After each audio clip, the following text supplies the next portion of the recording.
in practice, martensitic is used when dealing with metals and alloys. This is a first-order transition, a diffusionless first-order transition that changes a high symmetry to a low symmetry phase, and the mechanism involved in this transition is a dominant shear.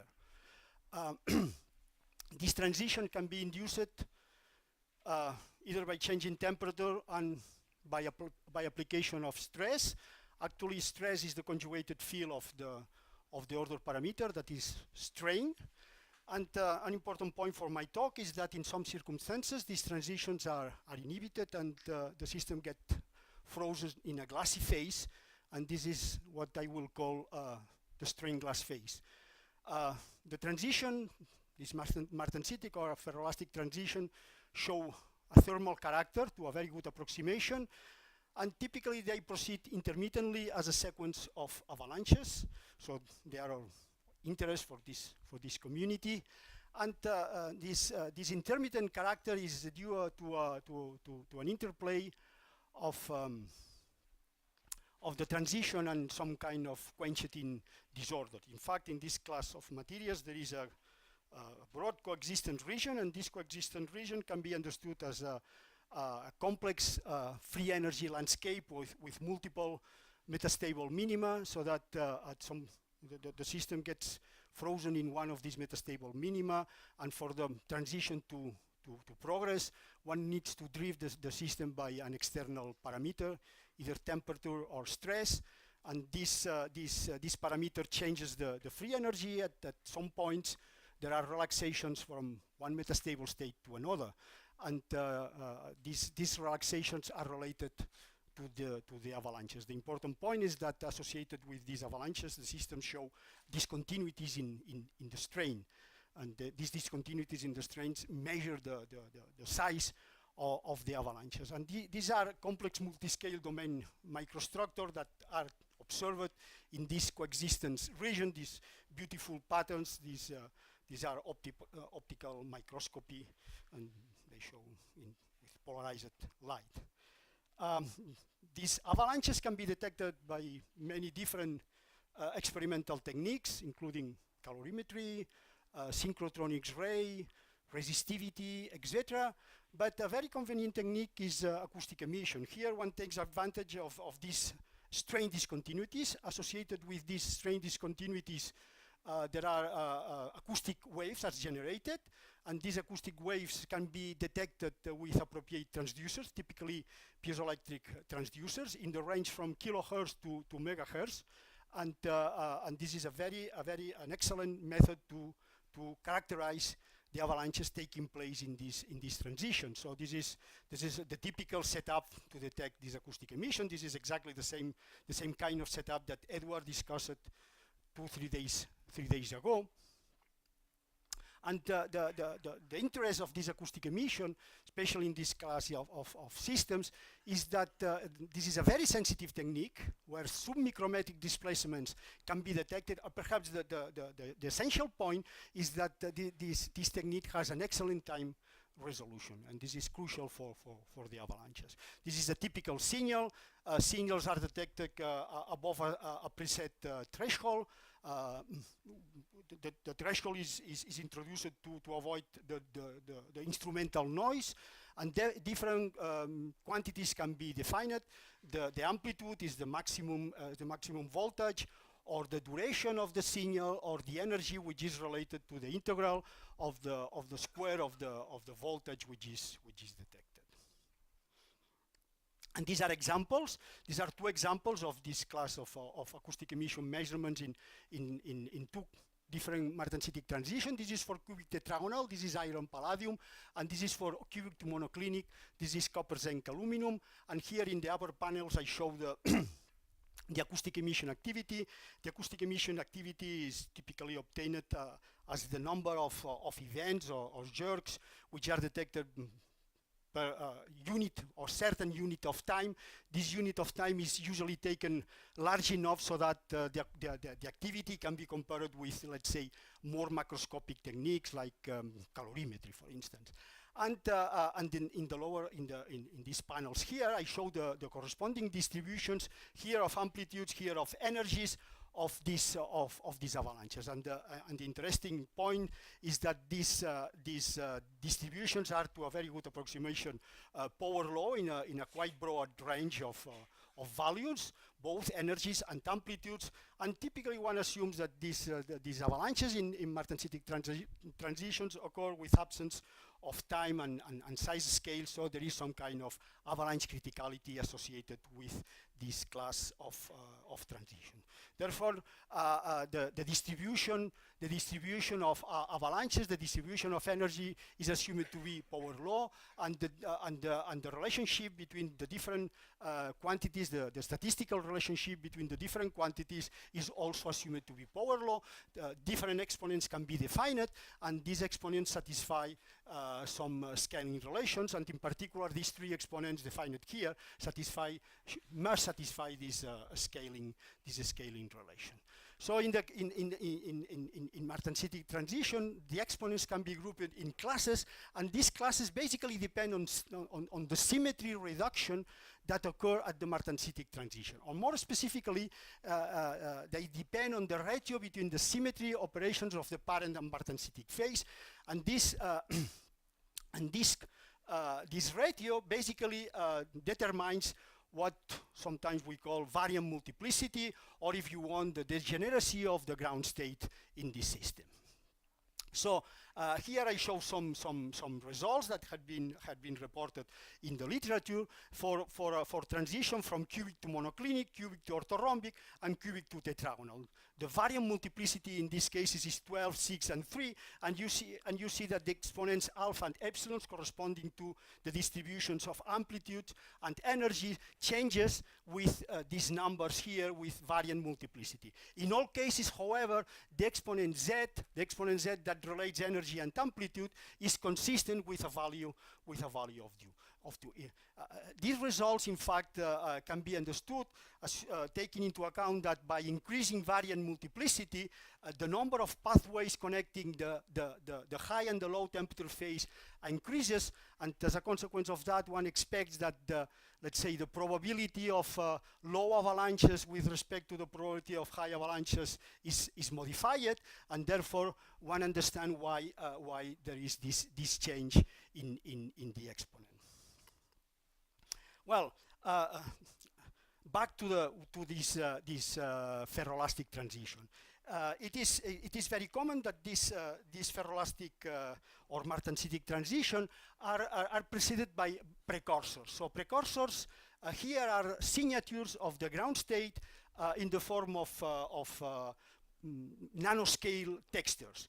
And in most of these ferroelastic and martensitic materials, these textures are observed in the form of tweet.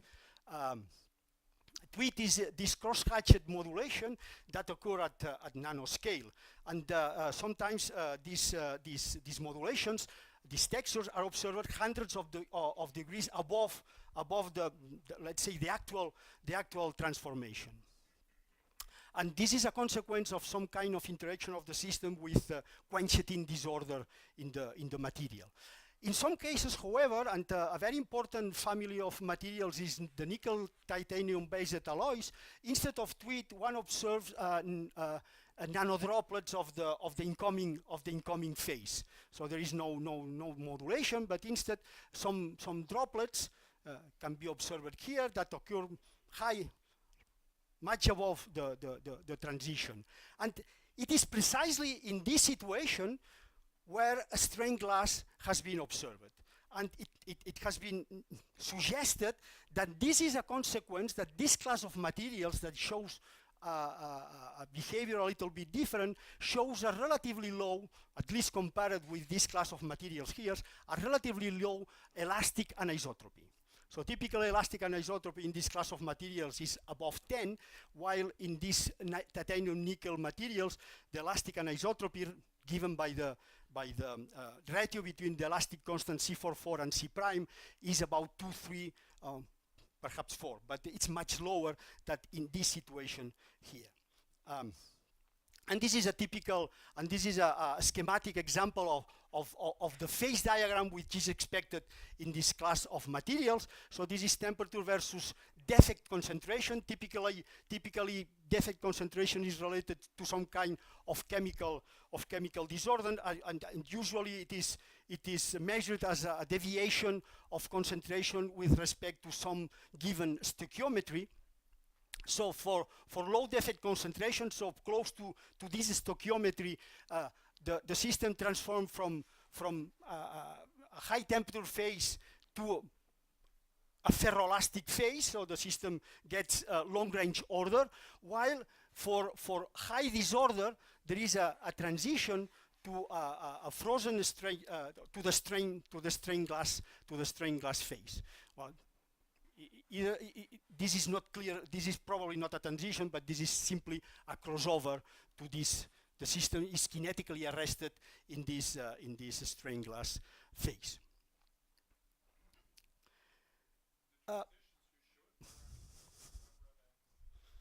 Sorry? The transition I showed were in this part of the diagram. And this is in this part of the diagram where one observed tweet in this region here, these textures, these cross-hatched textures, and then the martensitic, the ferroelastic transition occur here. So it's in a situation where with much more disorder than the strain glass phase is observed.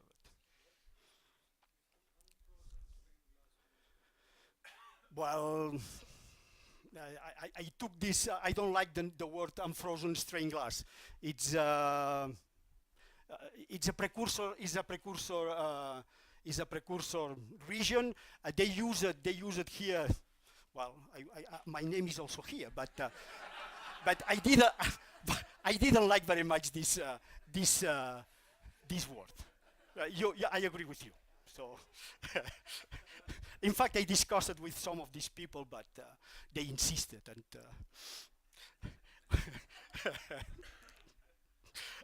so this strain glass phase, or this strain glass state, is typically detected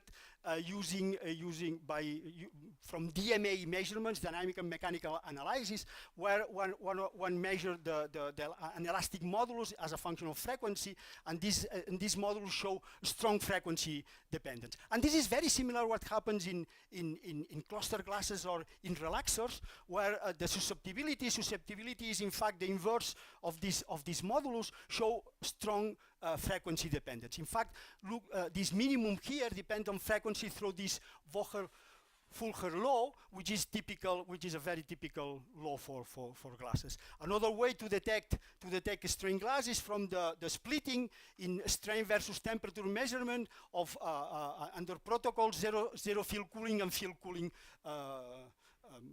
protocols. Here, field is a stress, so in fact, it's not. This is zero stress cooling, and this is stress cooling protocols in this case. But you see here the nice splitting of these two curves, which show non-ergodicity associated with this strain glass phase. So now I would like to discuss a simple model that incorporates all these ingredients that I have discussed so far.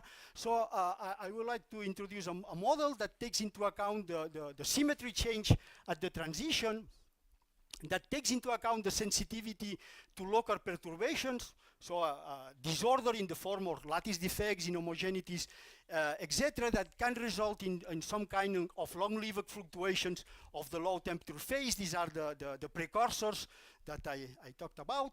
I would like to take into account long-range anisotropic interaction that are expected to arise from some compatibility conditions, and this should explain the formation of complex textures and microstructures with specific modulations. And finally, thermal fluctuations should not play a very important role, since these transitions are thermal to a very good approximation. So I will consider models for two different kinds of transitions in 2 dimensions, just for the sake of simplicity, from a square to rectangular, which mimic a transition from cubic to tetragonal. Here the order parameter is this deformation, this strain, this component of strain here, defined here. And the number of variants expected for this transition is 2, and then I will consider also transition from a square to oblique, which mimics a transition from cubic to monoclinic. Here the order parameter is given by this combination of order parameters E2 and T3. So these two, let's say, shears, and the number of variants in this case is 4. So these are transitions with different variant multiplicity. This is basically the models for the 2 cases, which take into account the fact that the transition is expected to be first order with the appropriate symmetries. These are the homogeneous terms. I introduce gradient terms which take into account the energy cost associated to domain walls, and also the elastic energy associated with non-symmetry breaking components of the strain tensor. That is this term here in the case of the square tetragonal, and this term here in the case of square to oblique transition. I'm sorry. And now I consider elastic compatibility, and I introduce and I take into account elastic compatibility through the Saint-Venant condition. This is equivalent to assume lattice integrity. So in 2 dimensions, this Saint-Venant condition can be written in this form. So what I do now is minimizing my free energy under this constraint, under the Saint-Venant constraint, and for the case of the square tetragonal transition, the elastic term gives rise to this dipolar term, and this is the kernel or the propagator in K-space is given by this expression here, and this is an anisotropic kernel. And this is exactly equivalent to what can be done with the HLB method. The kernel is basically the same. It's basically the same, but the procedure is a little bit different. The HLB method has been discussed here in this conference many times. So the important point for us is this term A3. It means that the strength of this dipolar term depends on A3. A3 is related to the elastic constant C44, and therefore fixing the elastic constant C prime, it means that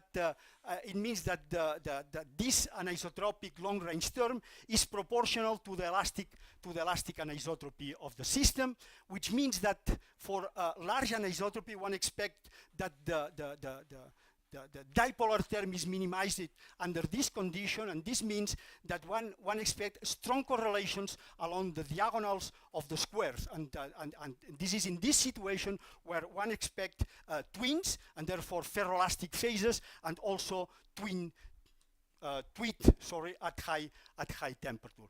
And in the other limit, in the limit of low anisotropy, weak correlations along the diagonals are expected, and we suppose that this is the situation where nanodroplets at high temperature and strained glass should occur.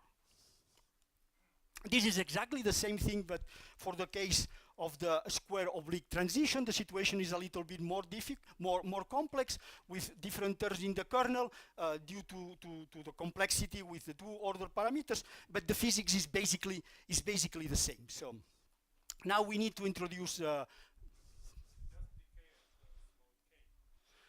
it's quite a long range. Yeah. You saw here. It's quite long range. Yeah, it's with a singularity at k equal. There is a singularity at k equals 0. Yeah.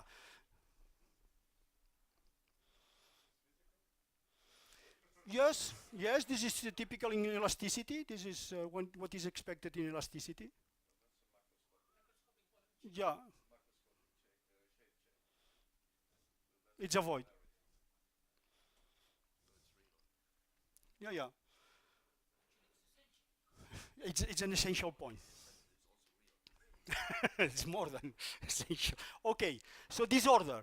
This order is introduced assuming a distribution of local transition temperature. Therefore, this order is introduced in the harmonic term of the free energy, and one assumes a Gaussian distribution with a standard deviation, with a given Gaussian deviation, and this Gaussian deviation represents a measure of the amount of disorder in the system.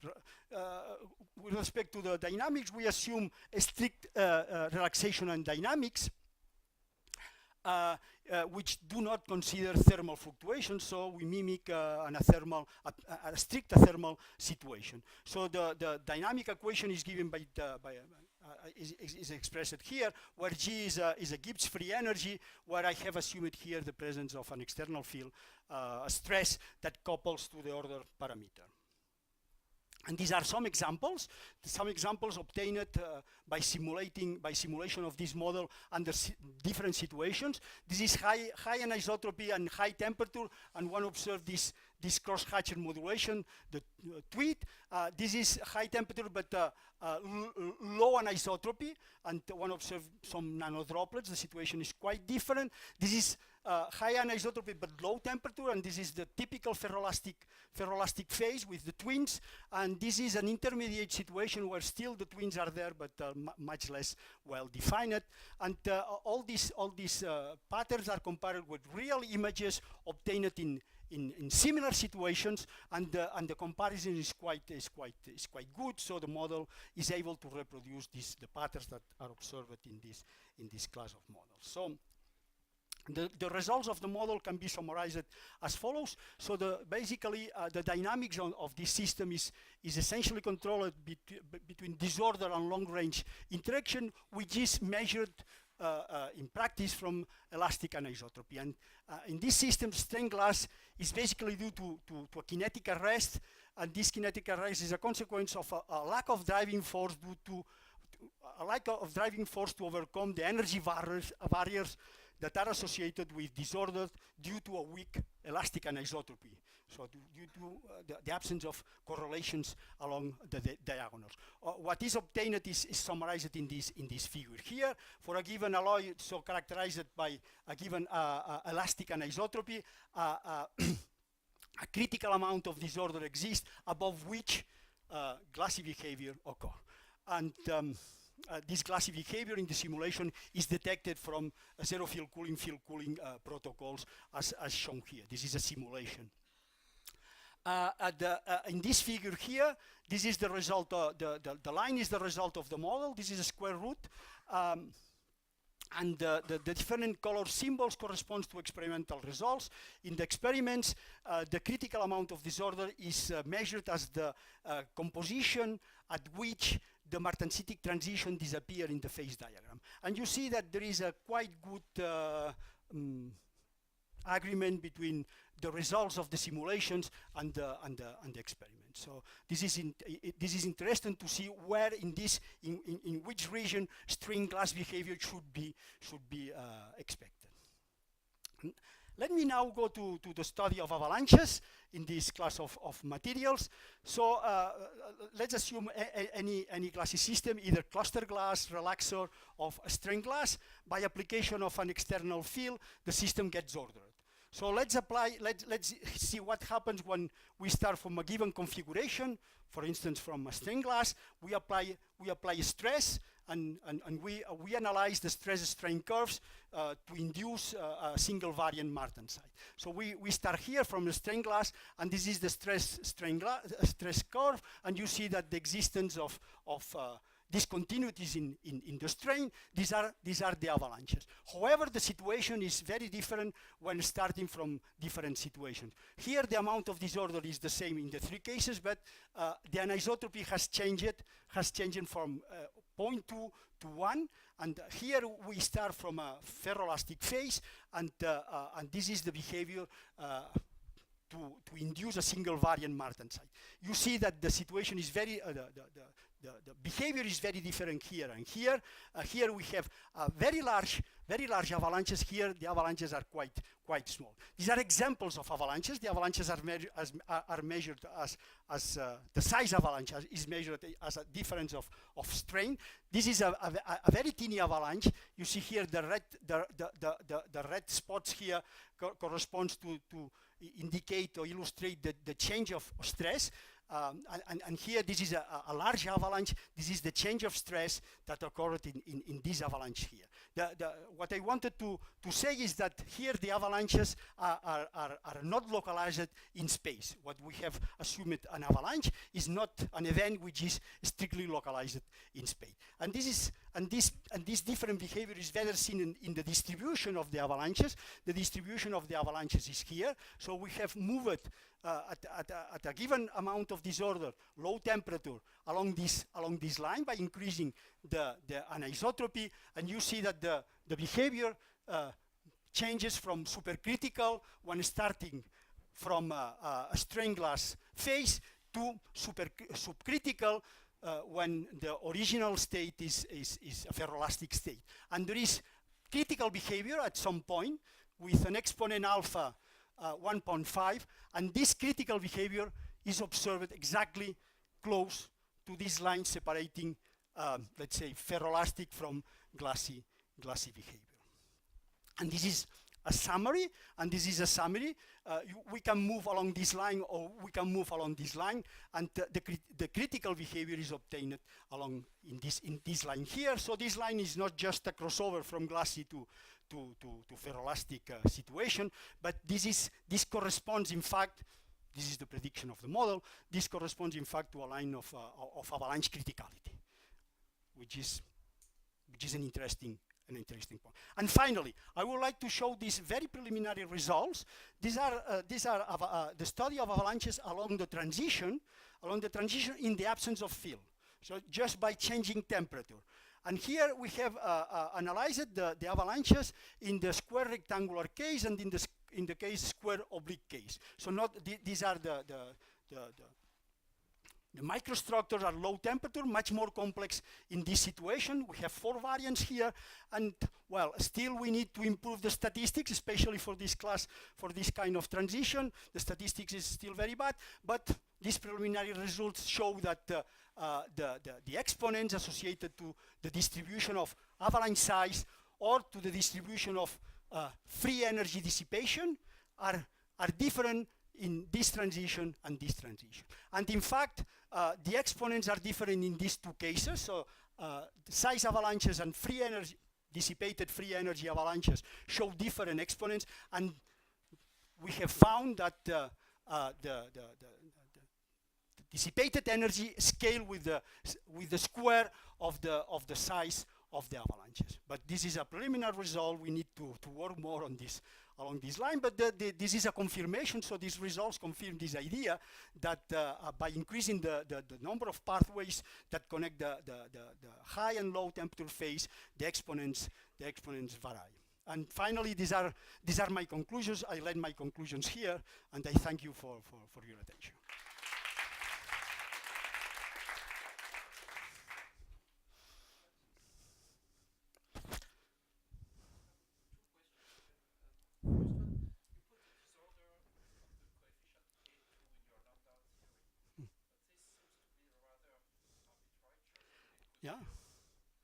Yeah. You're absolutely right. But let me give you more why I do like that. But there are several possibilities to introduce the disorder. I agree. But in most of these, especially in martensitic systems, in these metallic systems, the transition temperature is very sensitive to composition. So you change composition by very small amount, and transition temperature change enormously. And in any alloy, there are some variations of composition in the system. So this means that there is a distribution of transition temperature. So this is the motivation why we considered this possibility. But I completely agree that other possibilities are possible, but we were motivated by this fact, and this is why we proceeded in this way. Second question. Oh, sorry. Second question is about your previous slide here. So is this an arbitrary shift of the two distributions, or are there many more avalanches in the case of the square to rent? Well, this is not, well, there are much less avalanches here because the number of simulations is much less. Okay. It's a matter of time. So we need to continue the simulations to do much more realizations and to study much more to improve. In fact, here is much better because we have studied the whole transition. Here we have, for the moment, this is very recent. We have just studied the region around the transition temperature. So not the Q's of the distribution. Yeah, I just want to ask the delta F epsilon square. I mean, so you have a parabolic potential, you think, where this was happening, right? Exactly. This is the expected result, in fact. This is not surprising, but it's absolutely, absolutely. But this is in principle the expected result. But this is nice for small amplitude. For small amplitude. But this is what it seems to be obtained. John? Maybe I have a very naive question, but Martin-Citic transformation is the first order transition, and you were speaking about precursors. So absolutely, yeah. Good. No, this is not a naive question. This is there is debate on this point, and this is a nice point.